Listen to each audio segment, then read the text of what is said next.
Good morning, everyone, and welcome to today's webinar sponsored by the HIBAR Research Alliance, also known as the HRA. I'm Scott Slovic from the University of Idaho, and I'll be the moderator of today's one-hour event. This is the fourth in our series of webinars for researchers, research administrators, and others who are interested in what we call highly integrative, basic, and responsive research. The HIBAR Research Alliance website describes the activities of the organization's 4 collaborative action groups, or CAGs. CAG number 2 is working to encourage the creation of new HIBAR research projects, and it is with this goal in mind that we offer a webinar series comprised of presentations by experienced HIBAR researchers and administrators. Before our featured presentation by Dr. Carl Haber, I would like to explain the structure of today's meeting. We will begin with a brief overview of the HIBAR research concept by Dr. Lauren Whitehead. Next, Dr. Haber will speak about the HIBAR aspects of his research for approximately 20 minutes. We'll then have 15 to 20 minutes for Q&A, followed by an opportunity for Dr. Haber to offer any final takeaways. And now let's get started. To begin, I'd like to invite Dr. Lauren Whitehead, Professor of Applied Physics and Special Advisor on Innovation, Entrepreneurship, and Research at the University of British Columbia, to offer us a short introduction to the concept of HIBAR and to the HIBAR Research Alliance. Lauren? Thanks very much, Scott. Pleasure to be here. And I am just going to say a few words about HIBAR research and the HIBAR Research Alliance. So HIBAR research is a form of research activity. Research activities have sub-activities that can be easily labeled. Often they'll span a spectrum from highly theoretical to highly practical, and that's pretty readily understood and pretty apparent. But we have larger ideas of research. For example, we'll often call an overall research project a basic research project. And when you look at the subcomponents of basic research projects at organizations, they tend more toward the theoretical side of a kind of a theoretical to practical spectrum. So this is well understood. And also, it's not unusual at research organizations to have and label projects that are applied in orientation, where again, there's a spectrum of activities, but they tend to emphasize activity more toward the practical and short term. And unfortunately, it's been observed that it's a problem that often it's a bit too much either or. And in fact, there's an intermediate style of research project, which, as Scott has mentioned, is called HIBAR research, where actually the range of activities span both ends of the spectrum, focused maybe mainly in the middle, but spanning a wide range. And it's been found in a number of places, a number of studies, the projects that have that character of spanning the distance between the basic end and the applied end of that spectrum tend to be highly generative, which is very exciting. And so this has been studied, and the HIBAR Research Alliance, a network of 11 universities, has come together to try to help society do more of this kind of research. So the mission of the HIBAR Research Alliance is to achieve, within 10 years, a system-wide 4-fold increase in the fraction of research projects that are HIBAR. To make sense of that, it's important to consider what fraction are HIBAR already. And the answer, the estimates are that spanning the university system or the research system generally, it's about 1 project in 20 today that has that character. You'll be hearing about a very exciting one in just a few moments. But the hope is that we can increase that frequency of HIBAR research projects up to about 1 in 5. That would be a 4-fold increase, but not an earth-shattering change to the research system. But we think it could be, and we hope it could be, a significant change in the overall impact of research system-wide. And at the same time, we hope it will strengthen all other important forms of research, because every kind of research is connected with HIBAR. So we're not really talking about a radical change in the university, but an emphasis in the direction, and when I say university, I mean any kind of research organization, really. But the goal is a change in direction that will result in better benefits both in research and for society. So specifically, we'll be hearing, as you've heard from Dr. Carl Haber, and his developments in audio restoration. And I just love this project because it really beautifully, from my perspective, embodies what we call the four dualities of HIBAR research. These are the four ways that HIBAR research projects connect basic and application-oriented work. And those ways are a little bit difficult to achieve at times, but highly generative. The tension that sometimes arises in this blend of approaches can be very generative, and many studies have shown that significant research breakthroughs come from this, often not the ones that were anticipated. So in this case, the four dualities, I'm just going to go through and point out what to look for in Dr. Haber's presentation. The first duality is dual motivations. So in his case, of course, there's the motivation of a very sophisticated researcher, but also a desire to solve a problem. In this case, the problem of deteriorating sound recordings in society. The second duality is one of methodology. We're very familiar, especially in research organizations, with traditional academic research, but there's also a kind of a creative problem-solving approach that's quite different, that is also part of the work here, and you'll certainly see that reflected in Dr. Haber's discussion. And then another very important aspect is dual partners. In HIBAR research, we have not just researchers and research organizations, but also experts in the outside world. In this case, a very good example is the Library of Congress, where those experts connect in a way that adds depth to the research. And then lastly, dual time frames. In pure research, very often time is not an issue. Things take as long as they take, which is wonderful. But in the case of projects that solve problems in society, there often is a sense of urgency over a long period of time that is necessary. And in this case, one of the sources of urgency is a really significant need to preserve key historic audio information. So I think you'll be hearing about many things today from Dr. Haber, but I hope you'll see that in many ways, it's just a beautiful example of a HIBAR research project. So on that note, Scott, if you like, I'll hand back to you. Thank you very much, Lauren. That was really helpful. And now it's my pleasure to introduce today's presenter, Dr. Carl Haber. Dr. Haber joined Lawrence Berkeley National Laboratory in 1986, and he is currently a senior scientist in the physics division there.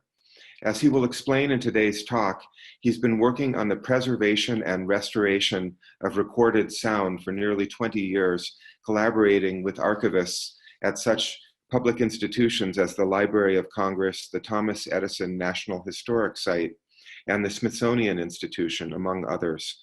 What we'll learn about today is how Dr. Haber's work as an experimental physicist has led to the development of new technologies for the preservation of inaccessible and deteriorating sound recordings, which is a dramatic example of HIBAR research. Carl? Thank you very much. It's a pleasure to be here, and really appreciate being invited to present this work in your series, and thank you for the kind introduction. So I'm going to share the screen now, and I'm going to take you through a few slides kind of explaining my background and my research directions and how that relates to this field of audio preservation. As Scott said, I am a senior scientist in the physics division at Lawrence Berkeley National Lab in Berkeley, California. We are a Department of Energy lab that's managed by the University of California. I was educated at Columbia University, where I studied undergraduate and graduate in physics. I got my PhD in 1985. At that time, I was working on neutrino oscillations, which is a subject in the weak interaction.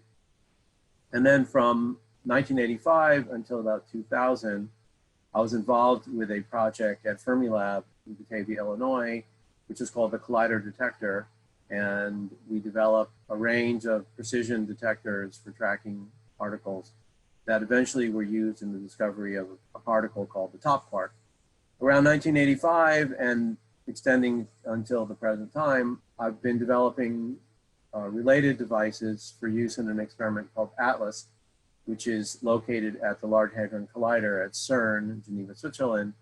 And that detector was used in the discovery of the Higgs particle in 2012. And we are currently getting ready to rebuild many aspects of that technology for a future version of this project. And then Beginning in 2003 and also extending to the present, I've been involved with my colleagues in the development of methods to recover, let's say, unplayable, I put that in quotations, historic sound recordings.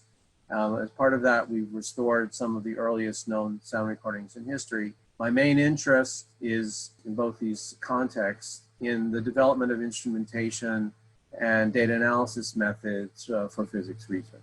So I want to explain a little bit about the context that I'm coming out of as a researcher. So this is a popular, let's say, web image about the significance of powers of 10. And so at the extreme of great lengths, let's say 10 to the 26 meters, we're talking about the observable universe. At 10 to the 21st meter, we're talking about the Milky Way galaxy. Around 1 meter, we're talking about terrestrial human size scale. And then as we go down to 10 to the minus 2 meters, we're talking about insects. At 10 to the minus 10, we're talking about the atom. And finally, at let's say 10 to the minus 18, which is what I've drawn here with a highlight, we're talking about the smallest distances probed by particle accelerators. And that is where in particle physics at Fermilab at CERN, that's the domain in which we are working to try and understand matter and energy at this very fundamental level. So these are just some postcards, if you like, of the environment that we as particle physicists are used to working in. So the image at upper left is an aerial view of the layout of the Large Hadron Collider at CERN. For scale, you can see the runway of the Geneva airport at the if we zoom in on the ring, about 100 meters or so below the ground are large man-made caverns that contain the detectors, which are linked by a tunnel containing magnets that steer high-energy beams in counter-rotating directions. At the lower left, you see a kind of cartoon of one of the experiments called Atlas. This looks like a very colorful geometric structure. I'm not going to go into detail about it, but you can think of it as a camera that takes images of the results of these collisions 40 million times a second. So it's a very fast camera. And the different colors correspond to, say, different elements of that camera. And a little more reality is provided by the image at lower right, which is a kind of zoomed in view of portions of all that hardware. So this is something which towers over a person. If you look carefully on the lower left, you can see a silhouette of a human being kind of standing at the bottom in the middle. So this is a project that involves thousands of physicists, engineers, computer programmers, administrators, technicians, who over a period of more than 20 years have designed, developed, and put this whole thing into place. So it's a highly collaborative, very technically organized undertaking. So fundamentally, what are we actually doing in experiments like this? So I want to remind you that when radiation interacts with matter, various things can happen. And one thing that can happen is that matter can fluoresce. So what happens there is that radiation excites an atom, and then the atom releases that energy slowly in the form of light. And you see this beautiful image of a variety of fluorescent minerals at the right. I mention this because it's a segue into understanding in a very basic level how we do research in particles, and will lead into, maybe in a surprising way, about how I started thinking about audio. This is an experiment that took place not at CERN or at Fermilab in the late 20th or early 21st century, but at the very beginning of the 20th century. It's called Rutherford's experiment.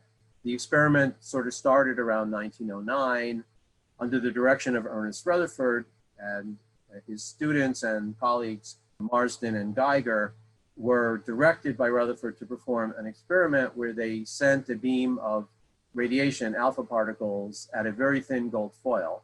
And they surrounded that area, you can see the sort of circular shaped ring, with a fluorescent material. And so when the radiation passed through the foil and then hit this fluorescent material, Geiger and Marsden were able to observe flashes of light. And they carefully recorded the number of flashes as a function of the angle around this gold foil sample. And what they discovered, to their surprise, was that while most of the radiation went straight forward or scattered a little bit, occasionally, I think a few parts in 1,000, they would be scattered at extremely large angles. And that was very unexpected. And the way they described it, it was as if, you know, a horse and buggy rode into a piece of paper and recoiled backwards. But indeed it happened because at the center of the atom, and this was unknown until that time, there was a very hard center, which became known as the nucleus, that caused occasionally, when the particles approached it close enough, these very, very large scatterings. And Geiger and Marsden used fluorescence to localize the flashes on a screen. So what you see here, and you should keep in mind, is that particle physicists are using images as a way of inferring things that are going on at this inaccessible, say, subatomic scale.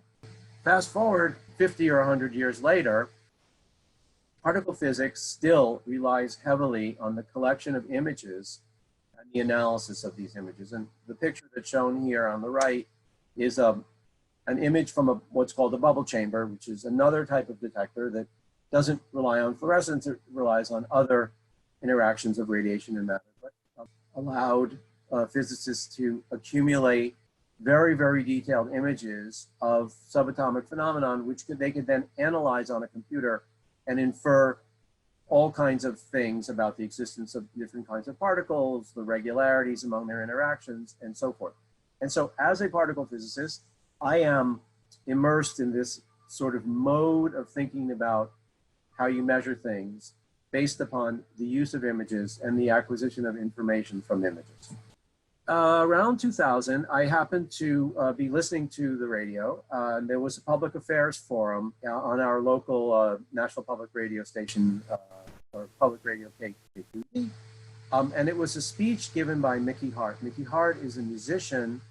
He's probably best known as one of the drummers from the Grateful Dead, but he's also a very passionate advocate for the preservation of recorded sound heritage. He wrote a book called Songcatchers, In Search of the World's Music, which is a beautiful book, and talks about all the heroes of, say, sound preservation going back to the early 20th century. And the points he made in the lecture, in the discussion, were that sound recordings are of great historical value, and he gave a whole bunch of reasons for that, that there are many of them, and he cited the Library of Congress, where he served as an advisor on preservation, and that these recordings are sometimes damaged, delicate, or endangered, and we don't really maintain the old playback systems for this sort of diversity of formats. So as a particle physicist, thinking a lot about imaging, on particularly noting this point about them being damaged, delicate, or endangered, and not having the old playback systems, I thought to myself, perhaps we could use some of the same imaging modes that we do in particle physics, but instead of looking at images that relate to the subatomic, somehow derive images from these endangered media, and then apply a computer analysis the same way we do to these other images to try and extract the sound. So that was kind of my motivating thought. And more pictorially, what you see here on the upper left is a phonograph record, say circa 1930 or 1940. If you zoom in on it, it's a spiral, a groove that begins at one extreme and goes in towards the inner radius, for example. And the sound is encoded in a side-to-side undulation of that groove. And what you're used to, if you're familiar with this media, is putting a needle down, and that needle is coupled to an electromagnetic system that transduces the shape of the groove into an electrical signal, which eventually becomes audio. So when you think about this as an imaging problem, it means you want to gather images that represent at very, very high resolution the information stored in those grooves. And such an image is shown on the, say, just to the left, where you see a kind of squiggly white pattern with black highlights. Those are high resolution microphotographs that we took of the surface of one of these records. And the blue box with the little yellow dots in it, that is the result of a mathematical analysis of the image, because the image is a bunch of numbers, so you can do math to it. which was designed to find the location of the meaningful features that represent the audio. Once you have those features, you can map that into a waveform and eventually format that as audio. And so that was the idea of this kind of image-based approach to restoring audio recording. Now, this was just a kind of curious idea in 2000, and it was something that we almost joked about in the lab. We talked about it every once in a while, as wouldn't it be fun to do that? But finally, around 2003, a colleague of mine who was party to these discussions actually took a phonograph record that I brought into the lab, and he scanned it on an optical scanning machine that we happen to already have. It was very, very cumbersome. It took several hours to scan, let's say, a second of sound, an hour or so to scan what would have been like a second of sound. But through a kind of laborious multi-hour process, we were able to get data that then showed that this is actually a reasonable process. And so I'm going to play a version of a song. It's Good Night, Irene. Some of you may be familiar with it. How it sounds on a CD that came off the original master recording. So it's going to be pretty good shape. Here it is. In my dreams, good night, Irene. Good night, Irene. I'll see you in my dreams. Did you hear that okay? Good. All right. So then we took the physical record that we bought in a kind of used record bin in a kind of vintage record store down the road. We played it on a modern turntable, and this is what it sounded like. In my dreams, good night, Irene. Good night, Irene. I'll see you in my dreams. Good night, Irene. Good night. And then finally, this was the result of our first, say, crude attempt at an optical readout and data analysis. In my dreams, good night, Irene. Good night, Irene. I'll see you in my dreams. Good night, Irene. Good night. So, I mean, this was a first try. We could argue about details of the sound and the noise and so forth, but I would say from our point of view, as a kind of dumb try right off the bat, we were pretty amazed that you could do that. So that got us pretty excited. We did some more studies of this, and eventually we wrote a paper, a reconstruction of mechanically recorded sound by image processing. Eventually the paper got published, but the first thing we did is we edited it and made sure there weren't any mistakes. And then we sent it to the Library of Congress, specifically targeting some people that we just found by querying who seemed to be, in this business of audio preservation. And to our surprise, or maybe not, the library responded with a very significant interest. They invited us to Washington. We gave presentations. It was kind of a two-day meeting. And this led to a collaboration, which exists to this very day, which really enabled further development of this concept. And I would say very strongly that partnering with the library was the critical step, other than merely demonstrating that this had potential, was the critical step in moving this from a lab demonstration to a real application. I mean, that was so important. So fast forward, 1 hour for 1 second of sound wasn't going to cut it. But with the library's guidance and their notions about how things could work, we eventually developed this into a whole suite of hardware and software that we kind of whimsically call Irene, partly because of Goodnight Irene, but also turned out to be a really good acronym: image, reconstruct, erase noise, etc. And right now there are a number of these Irene systems that have been deployed in various places here in the US and also overseas. So I won't go into all the detail, but Irene has multiple modalities.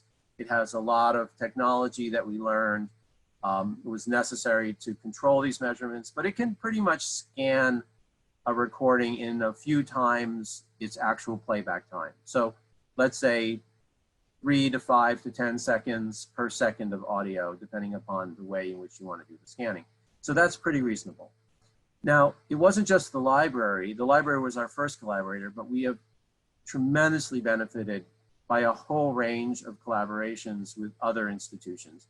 the National Archives and Records Administration, the Smithsonian, the University of California, the Moscow State Conservatory, Harvard University, and the University of Chicago are all institutions with which we have done projects to restore aspects, parts, or even entire collections.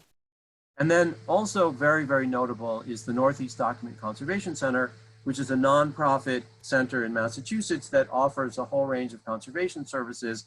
And we built an entire IRENE system for them, and they use that extensively, doing dozens and dozens of projects for libraries and archives around the country. And you can see a picture of some of the IRENE hardware on their website.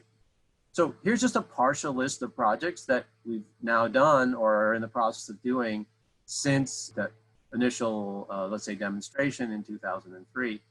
We did the first recording of a human voice, which was Edward Lear's Dr. Martinville. We've done the earliest fully known tinfoil by Thomas Edison, his talking dolls, his first film soundtrack. We've done a whole range of Alexander Graham Bell's experimental recordings from the late 19th century. We're about to embark on a major new project to do all of Bell's recordings, several hundred. We worked with the National Archives on Dallas police recordings of the JFK assassination. Last year, we finished a 3-year project to restore 3,000 Native American field recordings at the University of California. We're doing another 600 faculty dictation recordings. We've worked on the Milman Perry's South Slavic field recordings, on Franz Boas's field recordings, on a whole range of lacquer and shellac discs, and many radio interviews and interesting studio, almost anecdotal cases in some instances. And then finally, I'll just play you a couple of these examples, and then I'll finish with this presentation. So the first example is at the top. It's the very first disc record. So this is, if you like, the great-grandparent of all the records of the word groovy and, you know, everything that, you know, that became the commercial record business of flat discs. Alexander Graham Bell made a wax disc record. You can see the image of a picture of it and the image of the groove. And it really just is a couple of seconds. You're going to hear 3 lip trills and then the counting of the first 6 integers.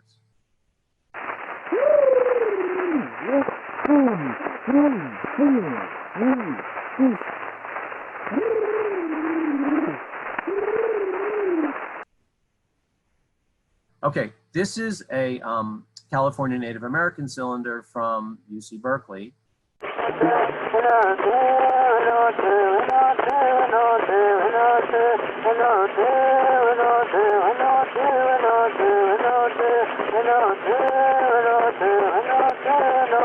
And I should say the picture of California shows the different languages that linguists have identified among the Native American cultures of California.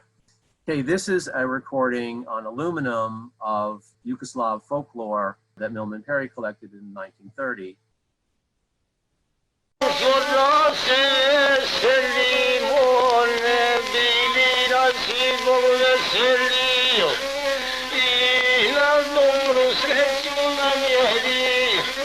And then finally, this is a radio broadcast from Armed Forces Radio during the Second World War.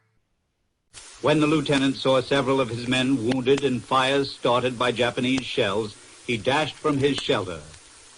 Braving the enemy fire, he brought the wounded back to cover, saving the lives of several. A sweeping order from the War Production Board tonight ends the use of iron and steel in more than 400 articles of common civilian use, and thereby puts the finishing touches on the enforced conversion of a great section of our economy. In 90 days. So, and the thing I want to point out here, so these 4 examples, they're all on kind of wildly varying materials. The first one is an experimental disc record, which is a copper imprint of an original wax. The second one, the Native American recording, is on a wax cylinder. The Yugoslav folklore is on an aluminum embossed disc, and the World War II recording is on an engraved lacquer disc. And all of these are played through this optical scanning process. So I believe that's all I have to say about the work and the presentation. I'll be happy to then discuss it. Thank you very much, Carl. That was such an interesting and clear introduction to your work. I thought it was a very powerful presentation. I see that we already have some questions in our list from the Q&A portion of the Zoom call. Let me start with these questions. First, one of our attendees says, this was a very long-term project. How did you maintain enthusiasm and urgency, both for yourself and others in the research team? Interestingly, this project had, in some ways, shorter turnarounds than the high energy physics projects that I'm used to working on. So I'm currently involved in a project where we started kind of looking into it around 2006, and it's not going to be till the late 2020s that we actually collect any data. With this project, I think there was constant technical let's say, improvements that we were able to do. And there were always new people contacting us with interesting collections. So while it was a long-term project, it consists of a whole variety of numerous small projects that lasted anywhere from weeks to a couple years that we could do those. And so I think it was no problem. It was constantly exciting and it was easy to maintain enthusiasm. Thanks. And another question from an attendee is, were there any unexpected roadblocks or barriers that you faced in this collaborative research project or various aspects of the larger project? Obviously, there were technical problems to solve all along. So I'm wondering in particular about unexpected non-technical roadblocks. Okay, again, thank you for that interesting question. You know, I often kind of had to pinch myself with how well the collaborative aspects of this project went. While I'm used to collaboration, as I said, you know, these projects that we do in high energy physics can have thousands of people. The politics and the controversies about primacy and whose idea gets to be the one that's chosen can be pretty intense. In this area of audio research, I would say while I encountered some of that, it was less than I was used to. So in some way it was almost a relief. I have to say that the institutions like the Library of Congress, Smithsonian have been incredibly good and easy folks to collaborate with. Now, in order to do this work, we had to get funding. So there were many grants that were written, there were grant applications, and some of them failed and some of them didn't. But they succeeded frequently enough that we're able to sustain enough support to keep the project going. So yeah, we did encounter skepticism, let's say from anonymous reviewers, that really made us have to think this through.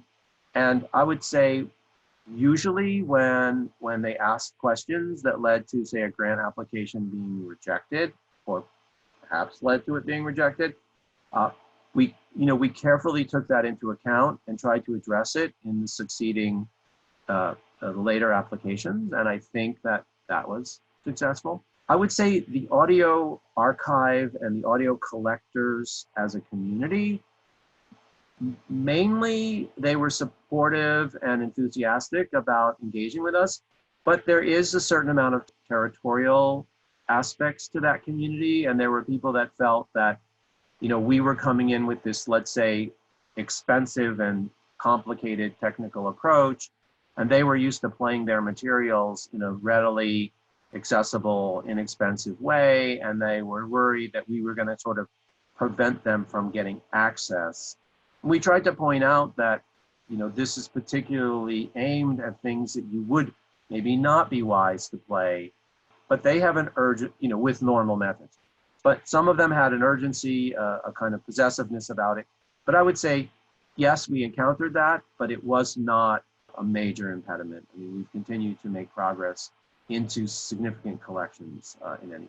But, you know, always gonna have to deal with people, for sure. Here's another question, Carl. Is there anything that your organization, and I think this means Lawrence Berkeley National Laboratory, could have done from a structural or support perspective to make it easier for you to do this HIBAR research project? Thank you for that question. I would have to say no, because the institution was extremely supportive. It was clear like we were doing something that was a little bit outside our normal, let's say, job description. But right off the bat, we got support from the directorate, and they seeded this. They saw it as an interesting approach. We've maintained a very healthy and successful balance between our ongoing high energy physics research and this project. So I really have no complaints, and I don't really think that they could have made it easier. I think they were great. And their little slogan is bringing science solutions to the world. So I think that pretty well fit in with that. Other institutions, I could imagine, or other managers, other supervisors than the ones that I had, could have said, hey, this is not what we do, put it away, not on our time. But it was, we raised enough money and we maintained a good balance. And so I think it worked out okay. So here's another comment and question, Carl. This one is not anonymous. It comes from Ed. And Ed says, wonderful presentation, a question and a comment. The question is, I can see the applied aspect of the work, but can you give me a sense of the fundamental physical science aspect of the project? Okay, so it's clear that in audio restoration project, we are not addressing issues of fundamental physical science, say the structure of matter at the 10 to the minus 18 scale or anything of that sort.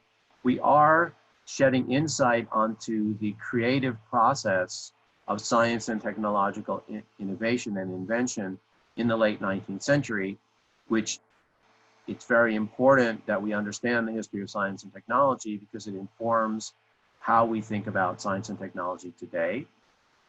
The other thing I could say is that some of the techniques of the kind of high throughput scanning and high resolution imaging that we worked out in this project, we have since fed back into our high energy physics instrumentation development as a suite of tools for measuring other items that go into our particle physics experiments. So there has been an instrumentation and a technical flow of knowledge, expertise, hardware and software back into the HEP and the high energy physics work.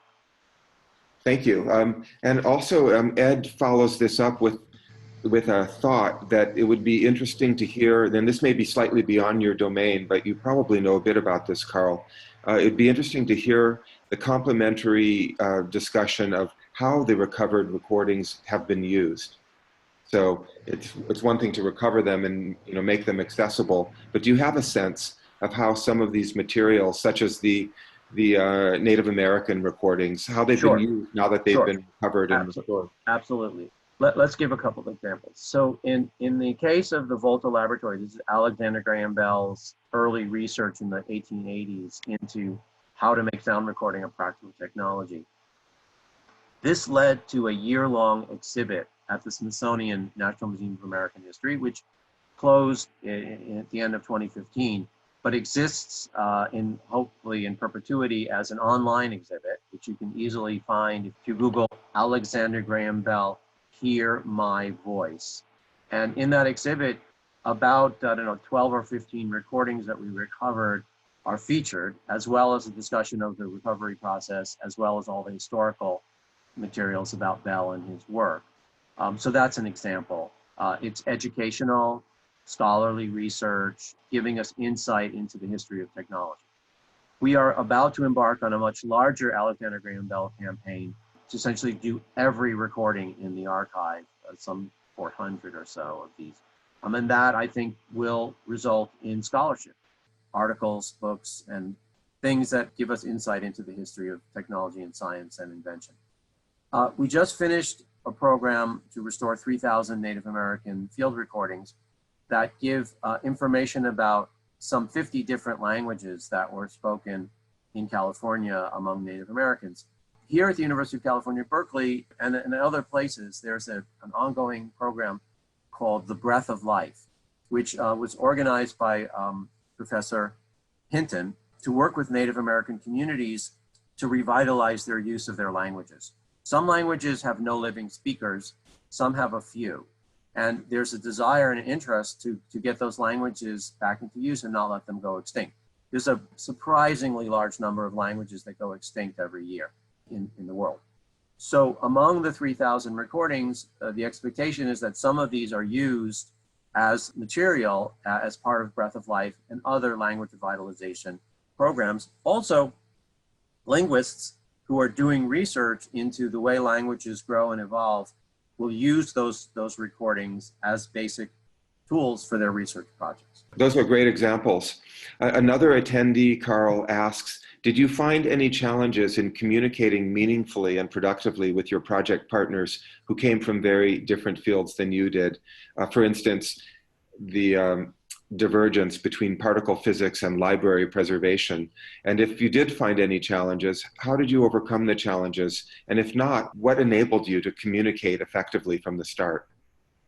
In some way, it might be good to ask this question to our collaborators, like how they felt about my interaction or my colleagues' interactions with them. But the impression I have is that we were successful in communicating in a meaningful way. And I mean, I kind of feel, and this is just a personal reflection, I kind of feel that for me as a physicist, I always want to try to reduce my own personal understanding of physical phenomenon or something technical to kind of the simplest building blocks I can. It's just my way of thinking and learning. I like to be able to create pictures in my head of the physical process, analogies, metaphors, and so forth. And I think that I have good ways of using those in a way to explain physical ideas. And I'm hopeful that the slides that I showed at the beginning maybe reflect that in some way. So I think I'm a reasonable technical communicator, and I've given over 100 say hour-long presentations about this work, everything from assisted living facilities through the scientific societies, high school students, physics colloquia, computer people, all sorts of folks. And I tend to get a good response, and they seem to ask meaningful questions, so I think it works. Well, I can vouch for your ability to do that. I'm an English professor, and I felt your opening crash course in particle physics was quite approachable and meaningful, to me, especially because I knew where you were headed with that and how you were going to turn to the application part. So another attendee asks, did you involve university collaborators in the project? And based on your deep experience with the project, are there things that universities could do or processes to implement that would make it easier for external researchers like yourself from a government laboratory as opposed to being on campus, make it easier for people like you to collaborate with faculty members and others at universities? What could the universities do to facilitate this kind of collaboration? Yes, we did, and we do involve university collaborators. And I realize now that when I was editing the slides, there was something I meant to include, and I'm very sorry for leaving that out of the collaborators page. But we have, since 2005, we have a long-standing collaboration with the University of Applied Sciences in Fribourg, Switzerland, and they send engineering students to our lab every summer to work with us on this project. They had a related project going on there, and the professor who was running that project and I became allies very early on, and there was anecdotal connections between us, which I won't go into, but that has been a hugely productive aspect. Our laboratory is adjacent to the campus of the University of California at Berkeley, and so we collaborate very strongly with folks in the library, linguistics, and the D.B. Hearst Museum of Anthropology, and that's how we did the Native American field recorded project. We work with folks at Harvard on the Milman Perry. These are folks in the classics department, David Elmer. There's a very famous collection of this oral literature, Milman Perry collection at Harvard. With the University of Chicago libraries, we built a machine for one of the libraries in India, of all places. So yes, we did involve university collaborators. When it worked really well. Now, stepping back from that, there have been many cases where I've reached out to university collaborators, potential university collaborators, and it didn't work. It's not that we tried to work together and sort of failed. It's just like there was no engagement. And that particularly was the case when I reached out to, say, engineering or computer science faculty. Like, hey, this is a cool project. It's got engineering aspects, it's got imaging aspects, it's got computer science aspects. Would you like to talk about, working? And my experience with these folks, not a criticism, is, they're typically at a place like Berkeley or other universities, like they're already doing really interesting and exciting stuff that they've thought of. And they're typically not looking like for some off the wall or offbeat other thing to kind of jump into. They've got a lot of stuff going on. So we have not gotten the engineering faculty or the other science faculty too much involved. But having said that, I think we've had 40 undergraduates come and work with us as interns from fields, physics, statistics, applied math, mechanical, electrical engineering, computer science, all the way to art history. So it's a mixed bag. I was just going to say, and not only regarding undergraduates, but graduate students, the overcommitted faculty members could certainly steer their students at various levels to projects that are coming in from sources like your own lab. Right. I've often thought that there's a bunch of topics that would make a great PhD thesis, say in information science or some aspects of CS here, but that's just never happened. We have produced, let's say, a half a dozen master's theses for Swiss engineering and computer science students, which have been, 6-month-long projects, but we've never had a PhD student engaged. Yeah, but that seems like it could very well happen in the future. Carl, here's another question. Do you have any advice for researchers who are looking for funding for HIBAR projects of this type?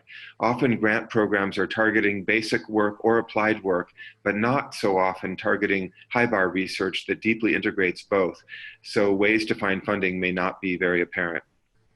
Well, I think in finding funding, it was critical to have credible partners in the field that we were, say, entering into. So collaborating with the Library of Congress, having them as partners on grant proposals certainly gave us credibility.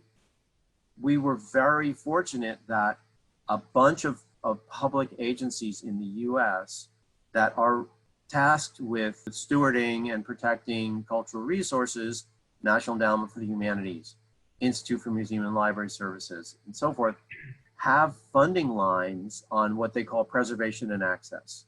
It's the preserving and creating access to collections, digital collections, analog collections, collections of images, collections of sound.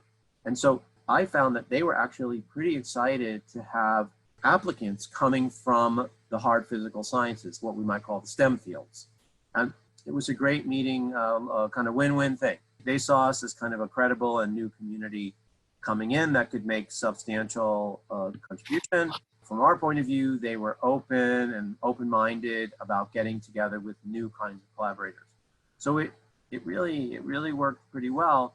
So in terms of advice, I mean, I think we were lucky to land in a sweet place in terms of current interest, and also to have, credible collaborators and open-minded funding agencies. I can't speak to specifics, right? If your HIBAR research has to do with insects, crop, other healthcare related things, whether the corresponding institutes are going to be the ones that will be open to funding or not. And one other thing I wanted to add, because in the dualities, it was said that there's the duality of time.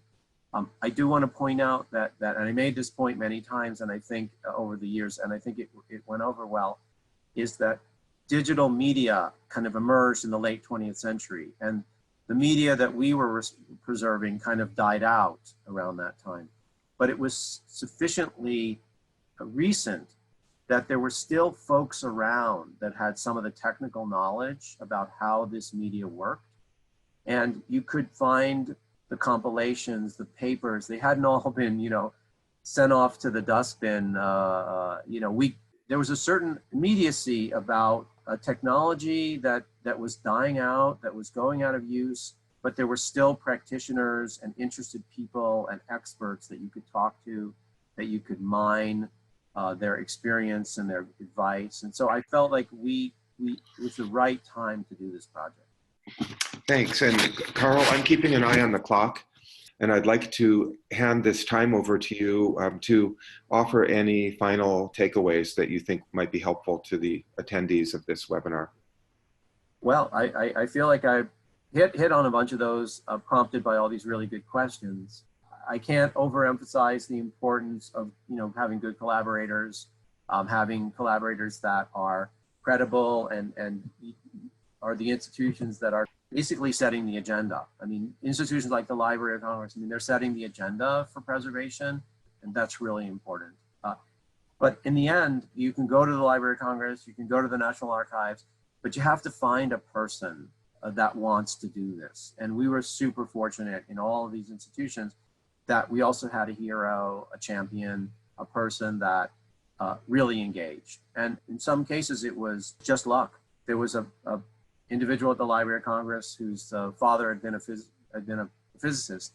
And so he was very comfortable interacting with us, and I think that helped. But in each case, there was something. And so you can't create an agenda that will always ensure that that happens. But your human interactions and the people you work with are of great, great importance to all of this. So Carl, actually, along the lines of setting the institution, setting the agenda, one of the questions we sometimes ask our webinar presenters is the extent to which the external partners, the non-academic partners or partners from the public institutions or other organizations, to what extent are they helping to determine key research questions? It's one thing to say, this is some critical material that we need to preserve and make accessible, but maybe it's a slightly different matter to say, these are fundamental research questions that you could help us explore. Yeah, so in our case, it's very, very, very significant. Essentially, we took the position, look, technically I can tell you what's going on with the groove and how it actually works and the mechanics of the materials and stuff, but I don't know what's important in the archive. I don't know what your priorities are. I don't know, is noise important? Is broken material? I mean, we took a very position of ignorance and said, you tell us what's important. And as the technology evolved, one of the important things was to embed it in a workflow that made sense. Like, how do you move 3,000 recordings from a storage facility through this process into audio? And the way to do that, the way the software interface should be set up, the way things should be staged, really relied on our collaborators to do that. I mean, to the level of, we presented a front panel interface of the software, and then they mark it up and say, no, it needs to be this way, it needs to be that way. He needs to be able to connect to the database in such and such a way. And so there was a lot of give and take. And in the 3,000 cylinder scanning project at UC, at some point, the library hired a museum professional to essentially run the day-to-day operations. And she brought a tremendous amount of insight into how to handle a collection in this new way. I mean, she had handled it as a cataloging job in the past, but she was able to see immediately how that mapped into an audio preservation project. And there's tremendous wells of expertise in all these areas. Everybody's a professional, and you have to get the best from everybody, because only through a collaboration do you really cover all the bases. I think that's a perfect note on which to end our webinar. Thank you very much, Carl. This was so interesting and useful. We greatly appreciate your time. Thanks for the excellent questions, everybody. And please stay tuned for announcements of future events in this series. Thanks again, Carl.